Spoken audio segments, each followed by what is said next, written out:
ఆంధ్రప్రదేశ్ ప్రభుత్వానికి సంబంధించి అడ్వైజర్‌లకి 700 కోట్లు రాష్ట్ర ప్రభుత్వం ఖర్చు పెడుతుందని చెప్పేసి ప్రతిపక్ష పార్టీలు విమర్శిస్తూ ఉన్నాయి. దీన్ని మీరు ఎలా చూస్తారు? ఒకటి, ప్రజాధనాన్ని ఈ జగన్మోహన్ రెడ్డి గారు వచ్చిన రోజు నుంచి వృధా చేస్తున్నారు. ఈరోజు 700 కోట్లు అంటున్నారు. ఈ 700 కోట్లు ఎన్ని రకాలు? 700 కోట్లనే చిన్న పార్ట్.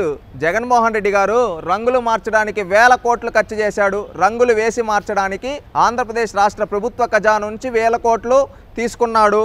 రెండోది ఏంటంటే ఈ జగన్మోహన్ రెడ్డి సలహాదారులకి 100 కోట్లు ఇచ్చి మేపుతూ ఉన్నాడు. రెండోది ఐఎన్పిఆర్ ద్వారా కావచ్చు, డిజిటల్ కార్పొరేషన్ ద్వారా కావచ్చు కొన్ని 100 కోట్ల స్కామ్ చేశాడు. తన సోషల్ మీడియాలో తనని ఎలివేట్ చేసుకోవడం కోసం, తనని భజన చేయడం కోసం కొన్ని 100 కోట్లు ఖర్చు పెట్టాడు. ఇదంతా ఏంటంటే ఇప్పుడు చెప్పుకోవాల్సి వస్తూ ఉందంటే కొన్ని 100 కోట్లు, వేల కోట్ల ప్రజాధనాన్ని ప్రజలకి రానియకుండా అక్రమ మార్గంలో తన సలహాదారులు, తన వ్యక్తిగత అనుచరులకు పెంచి పెడుతున్నాడంటే ఇతను ఎలాంటి వాడో అర్థం చేసుకోవాలి. ముందు అంగన్వాడీలు మాకు జీతాలు పెంచండి అయ్యా అంటే ₹1 పెంచేదానికి లేదు. వీళ్ళు అంగన్వాడీలు జీతాలు పెంచమని అడుగుతూ ఉంటే నువ్వెందుకు పెంచలేకపోతున్నావు జగన్మోహన్ రెడ్డి? అంగన్వాడీలు ఎంతో సేవ చేస్తూ ఉన్నారు. అలాంటి వాళ్ళకి ₹1 పెంచేదానికి నీకు మనసు ఒప్పటం లేదు. కానీ అదే ఈ నీ సలహాదారులకు మాత్రం కొన్ని 100 కోట్లు దోచిపెడుతున్నావు. వాళ్ళు ఏం సలహాలు ఇచ్చారయ్యా? 80 మంది దాకా ఉన్నారు కదా నీకు సలహాదారులు. ఆ 80 మంది నీకేం సలహాలు ఇచ్చారు? వాళ్ళ వల్ల రాష్ట్ర ఆదాయం ఖజానాకు వచ్చిన ఆదాయం ఏంటి? నష్టమే. ఊరికే నీ యొక్క వ్యక్తిగతం క్యాబినెట్ ర్యాంకులు ఇచ్చి నువ్వేదో చూపించుకోవాలని దోచిపెట్టడానికి, అంటే నువ్వు దోచుకునింది వాళ్ళందరికీ పంచిపెట్టడం కోసం ఈ విధంగా చేసావు. అది తప్పితే వాళ్ళ వల్ల రాష్ట్రానికి ఉపయోగం ఏంటి? నీ సలహాదారులు ఈ సలహా ఇచ్చారు, ఆ సలహా వల్ల రాష్ట్ర ఖజానాకి ఇంత ఆదాయం వచ్చింది, రాష్ట్రంలో ఇంత అభివృద్ధి చెందింది అని నువ్వు చెప్పగలవా? శ్వేతపత్రం రిలీజ్ చేయగలవా? లేదు. నువ్వేమంటే వాళ్ళందరినీ నీ చుట్టూ పెంచుకొని దోచుకోమని చెప్పావు. వాళ్ళంతా ఏమంటే రాష్ట్రాన్ని రాబందుల్లా బట్టి పీడించుకొని తింటూ ఉన్నారు. ఇది జరిగిన చరిత్ర. తెలుసుకోవయ్యా జగన్మోహన్ రెడ్డి, తెలుసుకో.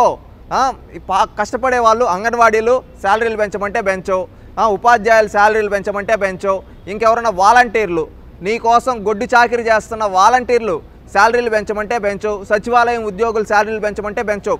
కానీ నువ్వేం చేస్తున్నావో తెలుసా? ఇలాంటి పేదలు ఎవ్వరికీ నువ్వు జీతాలు పెంచలేదు. వాళ్ళు ఎన్ని ధర్నాలు చేసినా, ఎన్ని చేసినా వాళ్ళపైన లాఠీ చార్జీలు, ఈ విధంగా వాళ్ళకి రావాల్సిన ఫిట్మెంట్లు ఏవి ఇవ్వకుండా పోలీసులను కూడా నువ్వు అవమానించావు. నువ్వు తీరా చేసింది ఏంటంటే నీ పెత్తందారుల్ని, నీ చుట్టూ ఉన్న కొంతమంది నీ సొంత సామాజిక వర్గం వాళ్ళు ఉన్న సలహాదారులకు మాత్రం 100 కోట్లు ఒక్కొక్కడికి 5 ఏళ్లలో 100 కోట్లు దోచిపెట్టావు. ఇది నీ చరిత్ర. ఇకనైనా మారండి అయ్యా జగన్మోహన్ రెడ్డి గారు.